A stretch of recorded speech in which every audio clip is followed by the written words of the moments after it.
Welcome to this guest lecture that I've entitled Spotting Bad Housing Economics. Cameron Murray is my name. I'm a research fellow at the Henry Halloran Trust at the University of Sydney. I've been asked to come and talk to you about some of the contemporary issues that I've been arguing, debating, and analysing in my research about housing supply and housing economics. This lecture today is going to be based on three recent papers of mine. The first about a popular method for calculating what's called the zoning effect and why it's complete nonsense, and a little bit of a story about how it came to dominate the political debate on housing prices and housing supply. The next one is about land banking that we'll spend a little less time on, and that's all about how do housing developers behave in reality, what is land banking and why does it happen. And the third and final one is about the housing absorption rate, which is what is the optimal rate for landowners and developers to convert their land or their development options into new housing. And it's that rate that is really the important question to ask if we care about housing supply or an apparent shortage of housing. So let's get cracking. The first method that I mentioned was originated by Glaeser and Gyourko in 2003 in this paper that has over 900 citations. This method they use to argue that zoning and planning has a very large price effect. In some cases, it's 50% or 60% or even more of the value of land. They argue using this method is due to planning controls and regulations. If those planning controls and regulations were absent, then the price of land would collapse immediately by this enormous amount.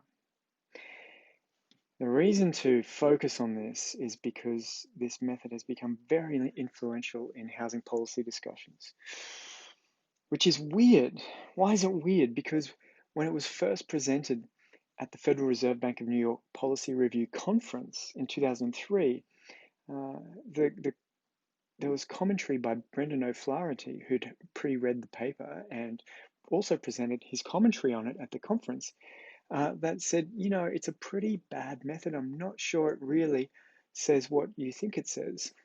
Of course, it was written in a very nice academic style. It was very courteous. And of course, people pretended that the critique wasn't very harsh if it was so courteous and nice. And as such, in 17 years, it's had 3 citations, excluding my own personal citations from publishing on this method recently.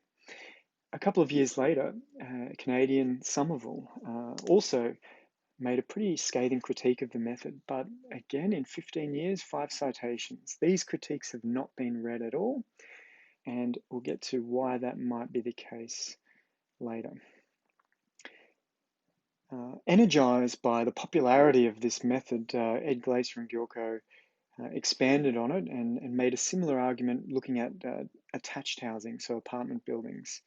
And they did a similar version and said, if the construction cost of an extra story in an apartment building, if that's less than the price, the gap between the two is due to regulation. And that's been cited over 750 times.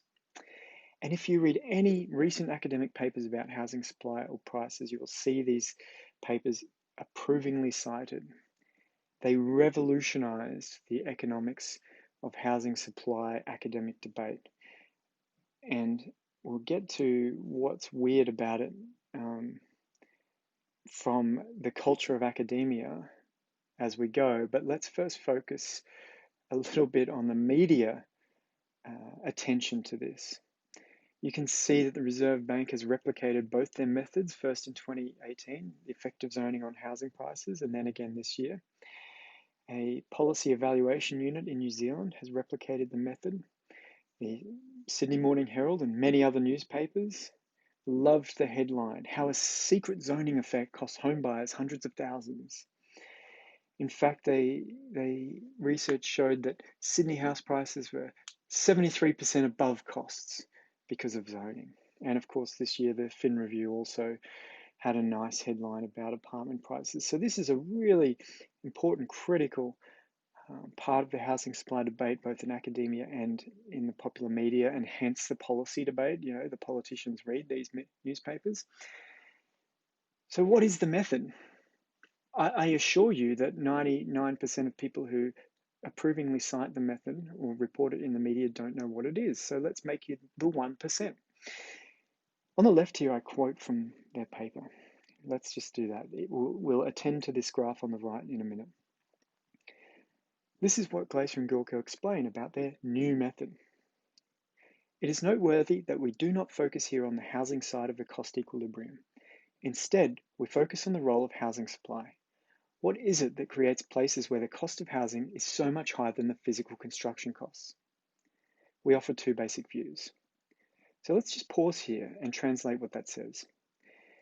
It says, what is it that creates places where the cost of housing is higher than the physical construction costs? I could paraphrase that sentence to be, why do locations have a positive value? Because where a location has a positive value, the price of a house is higher than its construction costs.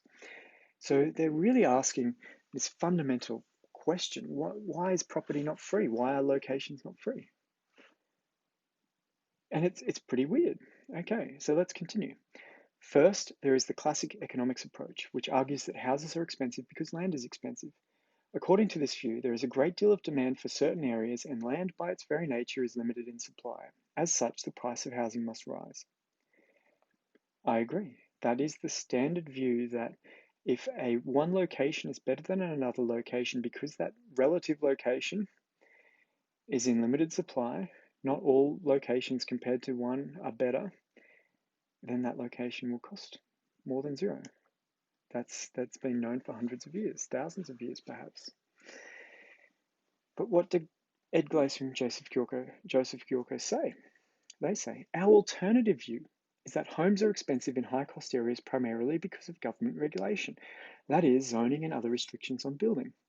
According to this view, housing is expensive because of artificial limits on construction created by the regulation of new housing. It argues, so their new assumption, argues that there is plenty of land in high-cost areas, and in principle, new construction might be able to push the cost of houses down to physical construction costs. Now let's translate that again. What they're saying is that although some areas are in high demand, you can still build so many dwellings there that people won't pay a premium to live there compared to everywhere else, and hence land should be zero everywhere. Because any preferred location will become, I don't know, so dense and unlivable that people won't want to prefer that location to any other. Essentially, there'll be a flat, either a flat, uniform distribution of housing across the whole world because every location is equally as good as any other, or there'll be variation in density, but only to the point that the higher density is a worse place to live, or has no additional location value than others. I'm not sure what they mean. But let's have a look here now on the figure on the right, because this is the heart of their model.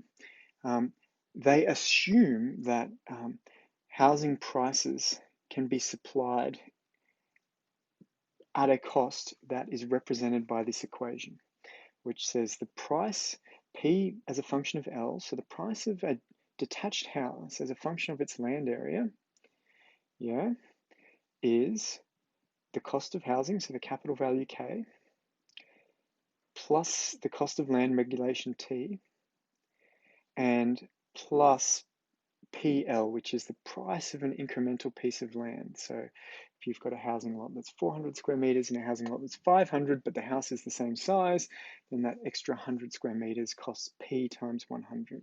Yeah, we'll go through an example. And so what they're saying is that in principle, this cost of land regulation T can be zero, the construction cost can be K, and if you can build a house on a small enough piece of land, that land should be free or close to free. It will cost P times L, that marginal value, yeah, that marginal value that it costs us to get that extra 100 square meters or whatever, plus the capital value. So we're going to go through an example soon. So what does it mean? It means Glaeser and Gyourko, G and G, they infer that if the marginal price of land is lower than the average price, what this means is that if you have a housing lot and it costs $1,000 per square meter, but a housing lot that's 1 square meter bigger, yeah, doesn't cost $1,000 more. It only costs $500 more for that extra 1 square meter in the back corner of the lot. Then the marginal price is $500. It's how much the 1 square meter costs. The average price is $1,000 per square meter, so that $500 per square meter difference is a zoning tax. How does that work? Well, the hidden assumption is that there's some kind of arbitrage opportunity to assemble pieces of land at the marginal price. Remember, this neighboring lot had 1 extra square meter that we could have got that extra meter for $500. We can assemble all these small marginal pieces of land into new lots and sell them at this higher average price. If people aren't doing this, if they aren't reorganizing the shape and size of housing lots to fit more housing in, they say, well, it's some kind of regulation constraining the opportunity. So what is the marginal price of land and what's the average price? This is super important. Did I go up or down? Let's work through a little example here. We'll deal with, well, yeah, we'll do the example and then look at this map that I drew. The marginal price is the price of the extra 1 square meter of land. So let's have a look here. We've got 2 almost identical neighboring houses, one on 300 square meters, one on 305. The slightly bigger block sold for $602,000 with identical house. Construction cost of each was $300. So remember that graph, we're subtracting K now to lower the level. And we've got this land value, $302,000 versus $300,000 for the slightly smaller block. If we take the average price per square meter, it's $990 for this slightly bigger block and $1,000 for the slightly smaller block. But what's the marginal price? Well, if we made the smaller block a little bit bigger, what's essentially the margin is how much do you pay for the little bit extra, this 5 square meters? Well, we pay $2,000 for those 5 extra square meters. So the marginal price is 1/5 of $2,000 per square meter, or $400 per square meter. So this block on the left was worth more because it's bigger, and that extra land, the marginal land, costs $400 per square meter. Yet the average land of blocks in this area costs $995, roughly speaking. Yeah, the average of both of the blocks. So here we have a case where the marginal price is less than half. It's essentially 2/5 of the average price of land. And what Glaeser and Gyourko say is that, well, you should be able to go around this suburb, grab those little bits of land at $400 square meter and sell them for $1,000 a square meter and make money. Therefore, these houses, that $600 per square meter is the zoning tax. So out of this $300,000 land value, yeah, 6/10 or $180,000 is the zoning tax. That's the whole argument. They take this weird sort of assumption about supply that you can assemble small pieces of marginal land and sell them at the average price. And then they say, therefore, that gap is the zoning tax. But ching, we're done. But of course, there is nothing stopping people buying marginal pieces of land for their home. Okay? The problem is the marginal piece of land is attached to housing lots in different locations. You can't assemble them. Have a look at this map on the right here. This is a random snapshot, I think, of probably North Lakes near Brisbane, which is a very new subdivision, and yet this still applies. And I can show you these little corners of lots, these awkward shapes, those extra bits of area. That's the marginal piece of land. That's the bit that doesn't cost much, but you can't assemble them into a single lot to build your new dwelling. Okay, it's a crazy, insane method. In fact, this is exactly what was said 10 minutes after it was first presented in public. Here are the original critiques of the method. And remember, what I've just explained has been replicated and cited many, many times. Many people think it's an amazing, insightful thing. Here are the original critiques. First, land is not a quantity. A 500 square meter parcel of land is not the same as 501 square meter parcels in different locations. I mean, this should be the end of it. It should have never gone any further. What else is wrong? Housing lots come in lumps. Each subdivision represents a suitcase problem of choosing a fixed number of lots and their sizes to fit in the plot being subdivided. So if a 500 square meter plot of land is optimal, but you've got a plot of land that's 1,600 square meters, what are you going to do? You divide it into 3 or 4 lots. That's your option. Okay, you can't just keep going and reassembling land, the whole suburb, just to get everyone back to this optimal size. Oops. So housing lots come in lumps. They're going to vary in size simply because of geographic constraints. You need roads, you need access, there's shapes, there's slopes.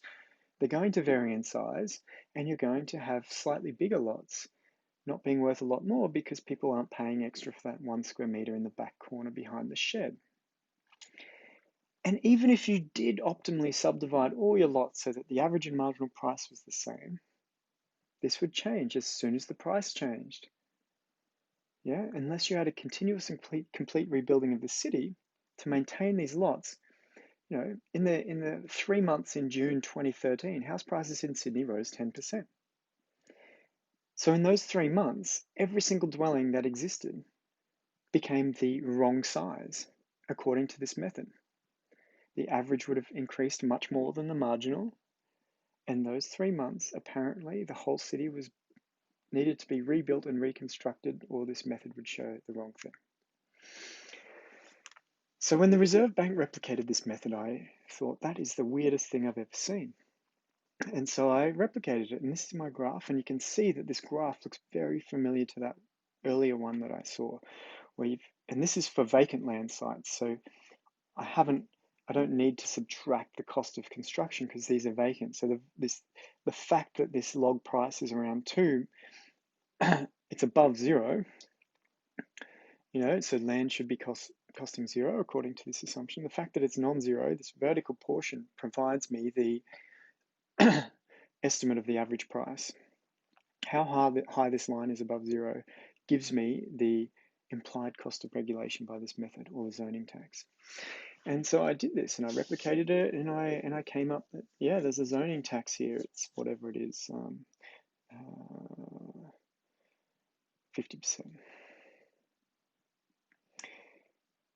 However, I got the data here from the archives in Queensland. I drove out to a big, boring government building, and I got the microfilm and I put it in the little reader, and I transcribed by hand the records from the 1850s. These were brand new subdivisions in Brisbane in the 1850s, in a time when the whole population of Queensland could fit in a single football stadium, and where the government was selling lots hand over fist to raise money for public works. So there was clearly no housing shortage, yet the method provides the same result. In fact, in a paper I'll link to soon in this presentation, I replicated the method using archaeological records from ancient Mesopotamia in the 3rd century BC. And guess what? They had a zoning tax as well. So either you think this measures a zoning tax, or you think it, and the ancient Mesopotamians and the colonial Queenslanders, they all had the problem, or it probably doesn't measure that. And the simple reason is that the demand side story that Glaeser and Gyourko said that they reject is basically right. If we think about the demand for housing lots with size, we can have a look at this left graph here and say that the utility or the value someone gets at a particular location for a lot of a different size, well, it goes up, right? So if you had 1 square meter, you couldn't build a dwelling. You wouldn't even pay for it. So you get up to a particular size where, this is a big enough space for a dwelling that provides a degree of comfort. And then after that point, you're like, well, the extra space is not as valuable as the previous space that I needed. So the marginal value goes below the average value. Okay, so there's this revenue maximizing lot size where the average and marginal are equal. And if you have a new subdivision, you should subdivide into lots that are this size to maximize the value of that space. Now, this is completely normal and standard. Okay, essentially, it's been relatively unchallenged economic theory for centuries. It predicts many things. It predicts that there is an optimal land size, unlike Ed Glaeser's method, which doesn't even tell you what size it should be. And if we put the total value here, that point here, the optimal, is um, where a line from the origin will be tangential to this curve, and that will be the optimal lot size, and that maximizes the value. So if the demand side story is correct, we should see that even if lots are optimally subdivided, as soon as the price goes up, the revenue maximizing lot size will become smaller and all existing lots will have a marginal value below the average value. It's just simple economics. So what I did in my research paper, I simulated this suburb here, with a bunch of scenarios, and I probably won't spend much time on it now, but I will send you the link of the paper, and I show how, if you look across the top of these graphs here, that the value for a location rises over time, and you can see that the optimal lot size shrinks as the location value becomes relatively higher in this suburb. And you can see that lots, so this first column is 1978, the next column is 1998. You can see that lots subdivided at different points in time get smaller and smaller if the location value gets higher. And so unless all these previous lots get redeveloped, they'll be too big according to Glaeser's method. Or what they'll do is they'll generate in the data a lower marginal price compared to average price. So when I simulate some data, what you end up doing is showing that the method essentially shows how much price has changed since the average age of dwellings. Yeah, so in cities where prices have boomed and the average dwelling is more than a few years old, then you get a very high zoning tax according to this method. But when I also do this and I change how many total dwellings there are, yeah, so I'm not just measuring size, I'm actually looking at how many dwellings got built in a suburb. The method doesn't show anything about, it doesn't relate to how many dwellings there are in an area. So it's a real problem that you've got a method that's meant to show the zoning tax, that it affects housing supply by reducing reducing the number of dwellings, yet when you simulate the data and change how many dwellings are built in a particular suburb, that method cannot pick up any of those patterns. So it's a bit of an issue. The other main issue that they have is when in that second paper where they look at apartments and when the RBA replicated it, they make a different, completely arbitrary assumption about supply. So when they looked at horizontal subdivision, they assumed that the price of a lot P equals the zoning tax T plus the cost of building a dwelling, K, plus the marginal value of extra land. So if the lot size varies, you have to pay P per extra square meter L. Yeah, and they're saying that you can assemble marginal pieces of land at the price P, yeah, to get new lots, right? And so that's the benchmark price of land, the free market price, they call it. So that's horizontal subdivision. So we're dividing space into vertical columns, so side by side. But when we divide space vertically in layers, like apartments, because that's essentially the best way to think about housing supply as a slicing up three-dimensional space into smaller spaces and selling it, they assume something different. They say, oh, the free market price of space is not how much it would cost you to take some space from one apartment and put it in a different apartment, a bigger apartment, put it in a small apartment, just like our marginal little pieces of square meters around the suburb. They just say, oh, if the price is bigger than the construction cost, then, space should be free. So if the price is bigger than the construction cost, well, that's zoning. That's completely contradictory to their other method. They should have just said, well, if land is not free, then that's zoning. So you can see what they really want to say is land should be free, and what they really want to say is that regulations are bad. And you know this because Ed Glaeser is kind of a crazy anti-regulation zealot, and you can read it in his writing. And the consistency doesn't really matter. So they ignore their own assumptions when they change from detached houses to apartments. They ignore that the additional space could be taken from the increment of space from other apartments of the building. So when you're designing your building, you trade off, well, how big should I make each apartment? I should make them at the point where the price per square meter of volume, uh, average price per square meter of volume is equal to the marginal price per square meter of volume. They just pretend, no, too hard, doesn't fit with our story. We don't care how consistent the method is. We just like to argue about regulations. So they just assume that space would be free but for planning. So pretty crazy. So now let's get back to that whole academic culture part. And here's a bit of a warning. The popularity and prestige can become a proxy for correctness. So Ed Glaeser is popular. He's a professor at Harvard. Lots of vested interests like to hear that zoning increases house prices. Lots of landowners like to have academic papers that say regulations on their activity should be reduced. It's almost an unstoppable force. I had a reviewer argue to me that Glaser's method was something completely different because he said if it was this method, it's stupid.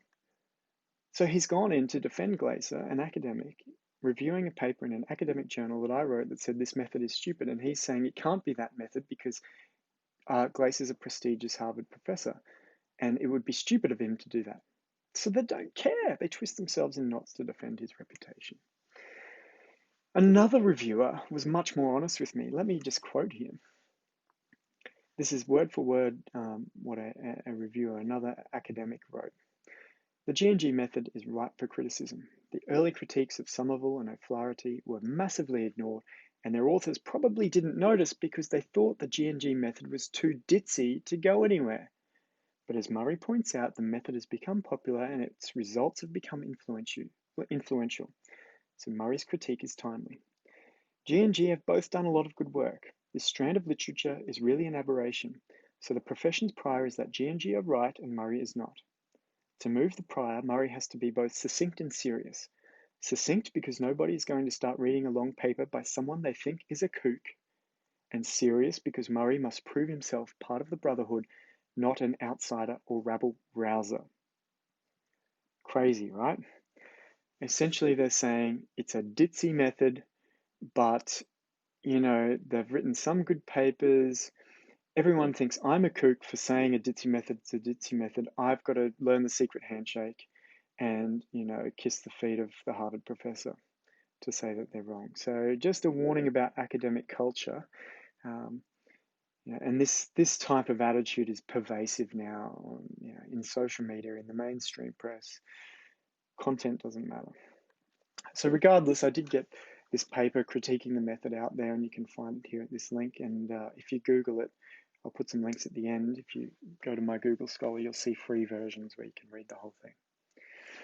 So this is the story of the first paper, the method that became very popular, that said housing supply is low because of regulation, therefore prices are high, but with completely bogus assumptions that even people who think the answer is right or the findings are right, they don't like the method and they pretend they haven't read it or that it's something different. So let's move along to another question of housing supply, and this one also gets a little bit of press, and it's something I've written on, and it's about land banking. It's about why do developers have so many housing lots and yet sell so slowly?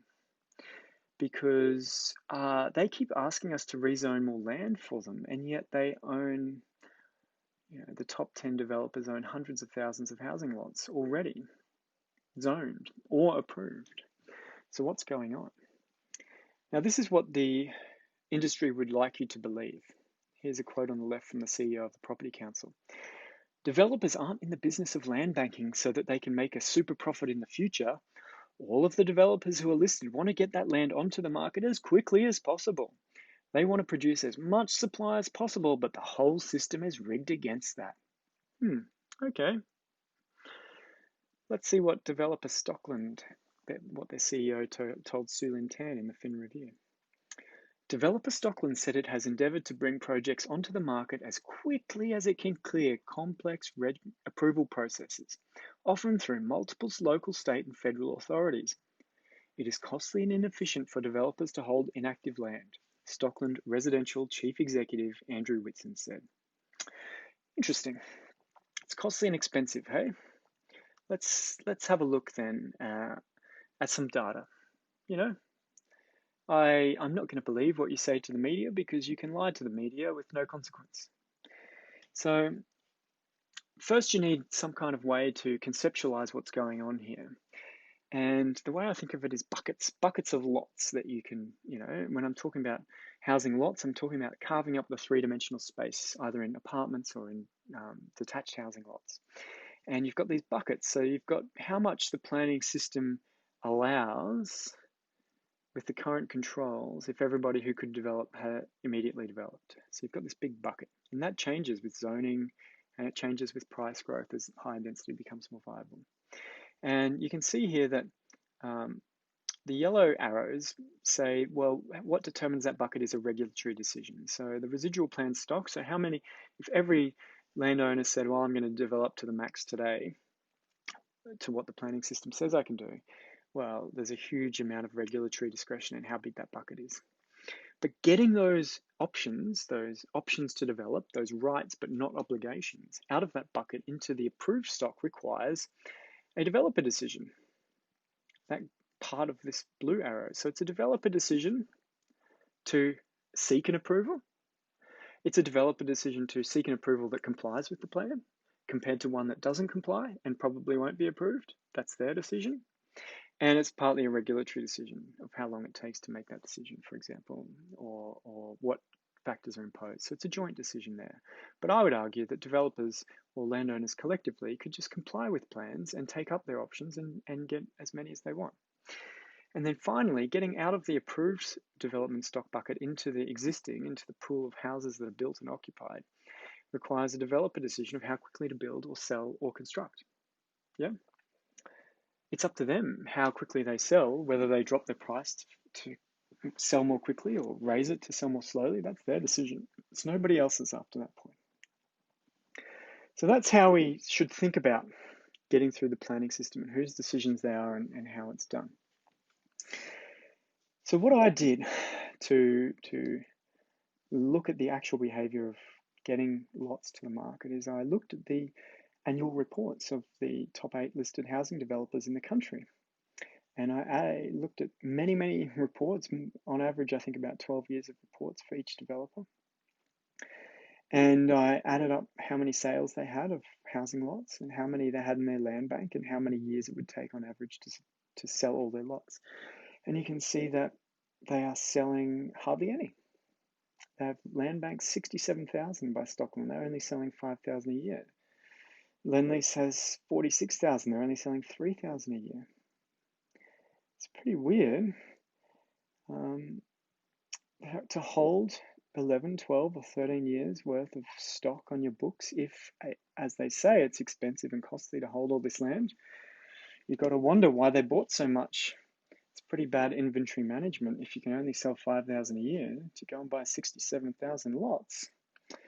Yet they blame the planning system for their bad inventory management decisions.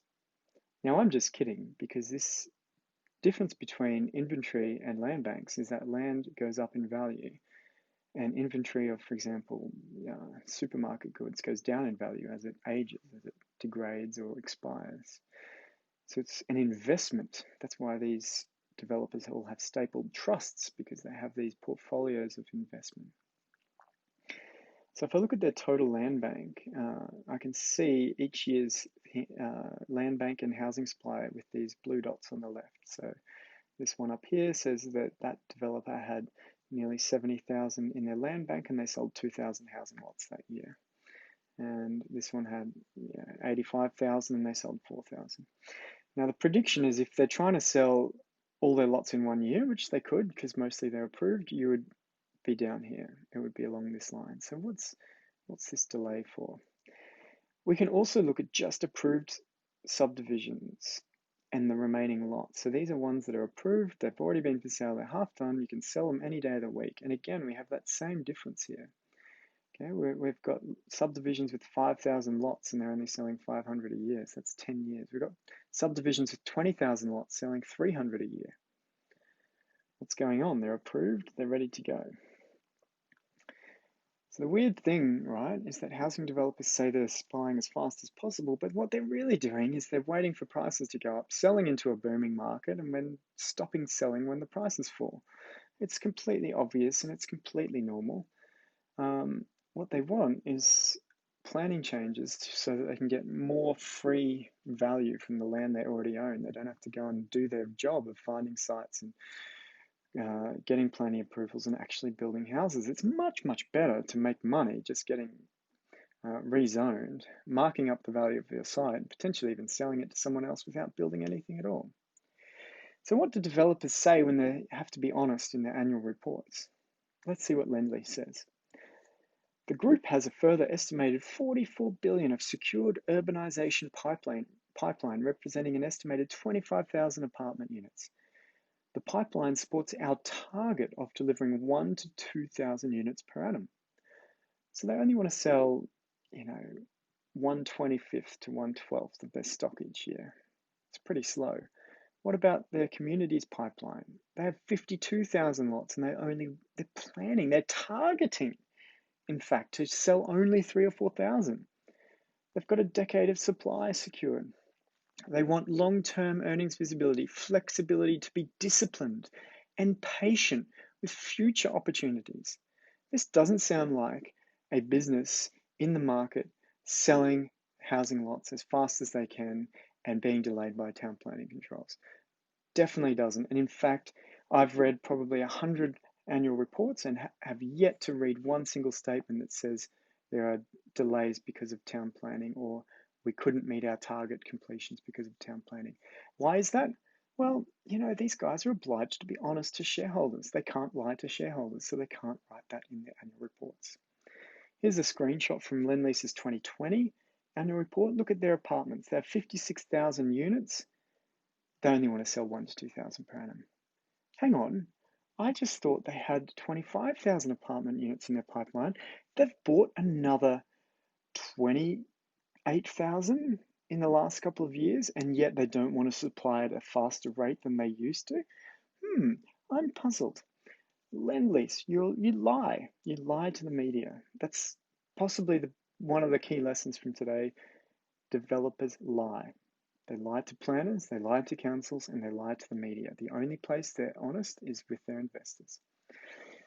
So I also looked at this land banking and the relationship between this bucket, this residual plan stock in the planning scheme. So this is for Queensland, where we have estimates of the number of detached housing lots that can be built within the current planning scheme in southeast Queensland. So you can see here, planned stock of detached lots, which was around 400,000 in 2014, and that's declined as new lots have been developed and the plan hasn't made a lot of room for more detached housing lots.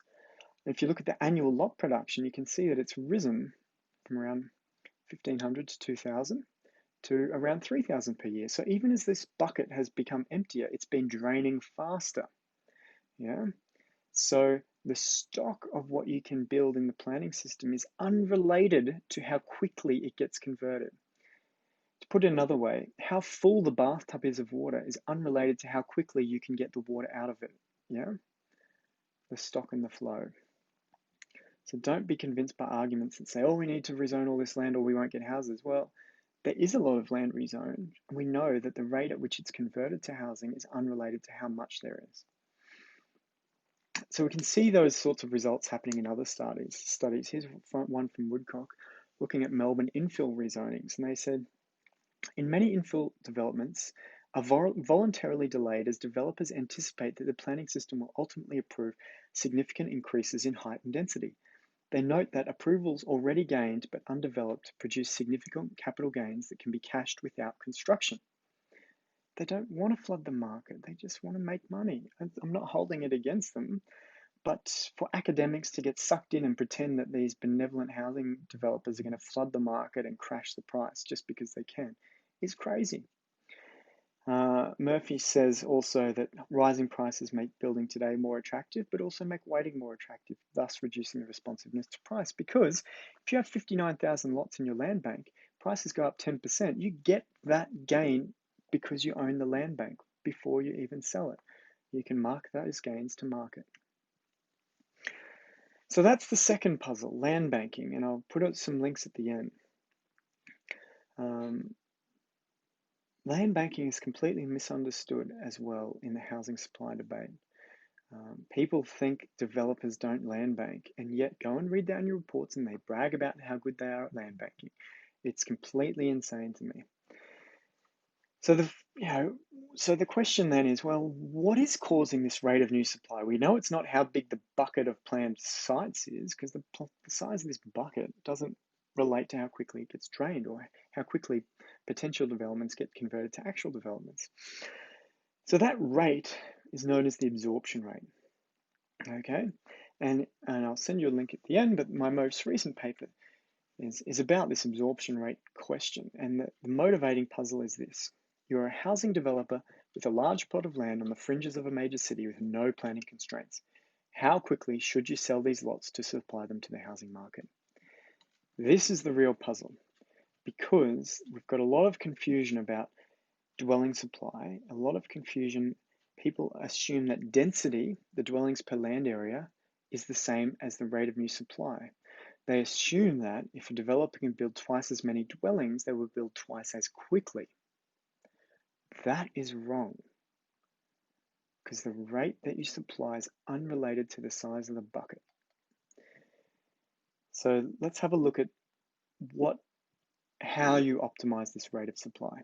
So in a dynamic setting, what you're trying to do is maximize the value of your site from a sequence of sales, 10 today, 10 next month, 10 next year.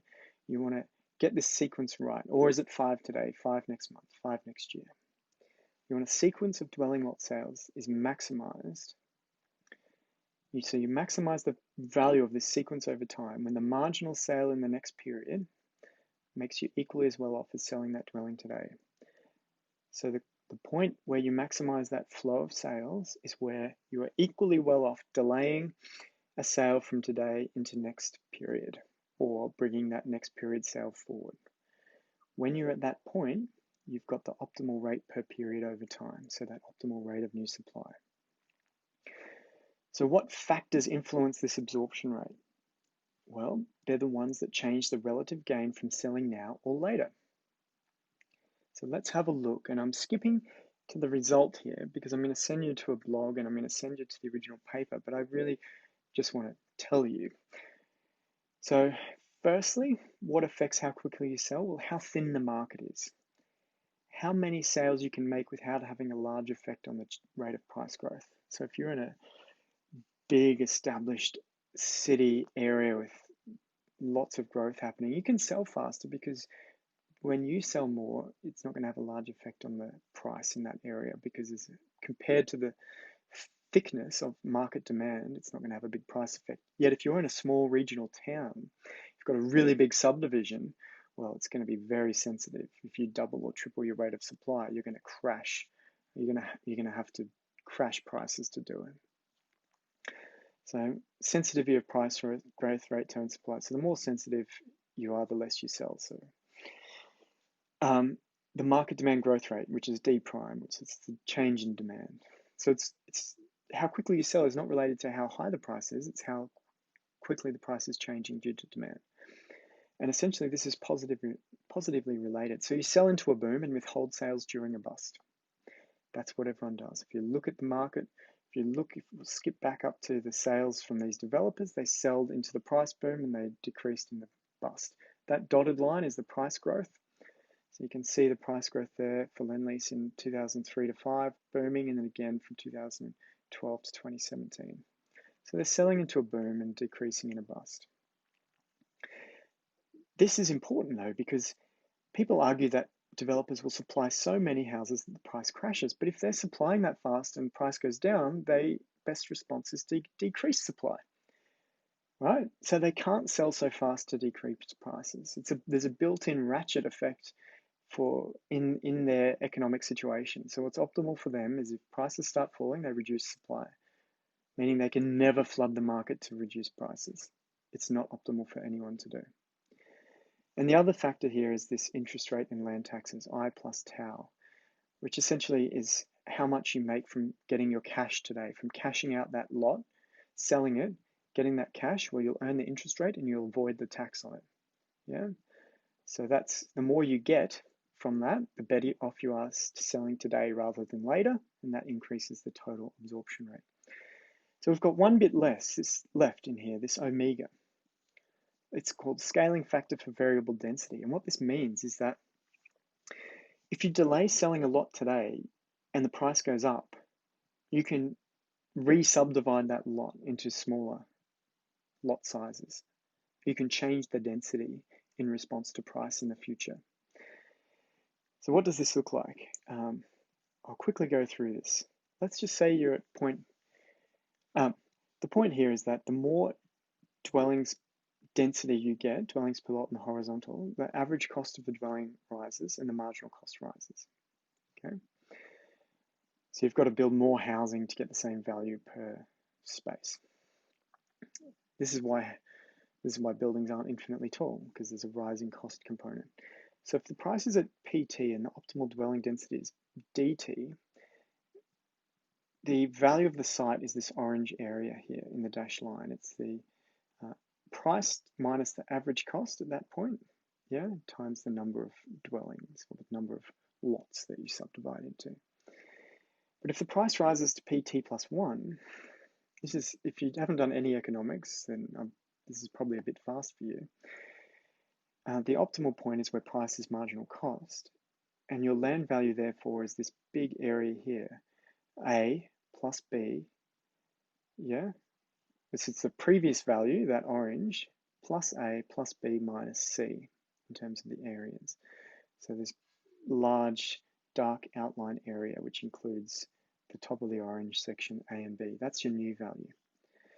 Okay, so if you couldn't change the density, you would have just got A minus C as the increase in your land value. But because you can, you get A minus C plus B as the increase. So you get this extra bit of value because you can change the density in response to price. And that's what the omega parameter says. It says how easily can you increase density in response to a price change.